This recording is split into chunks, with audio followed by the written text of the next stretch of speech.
Hello అండి. మేము August 1 Dwaraka Tirumala వెళ్ళాము.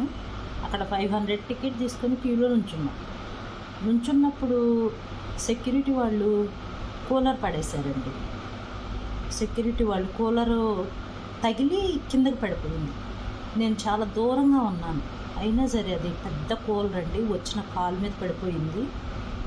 వాళ్ళకి 4 days అయింది. అసలు 2 days అయితే కాలు కింద పెట్టలేకపోయాను.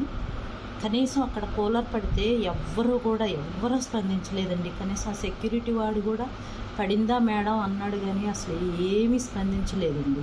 అసలు గోరంతా కాలంతా ఇటు మొత్తం వాసిపోయి అసలు 3 days ఎంత బాధపడ్డానో. ఇరిగిపోయిందేమో వేలు అనుకున్నాను, కానీ ఏం జరగలేదు. కనీసం గుడివాళ్ళు కానీ ఎవ్వరు స్పందించలేదండి. ఎంత 2 days నరకం చూశాను.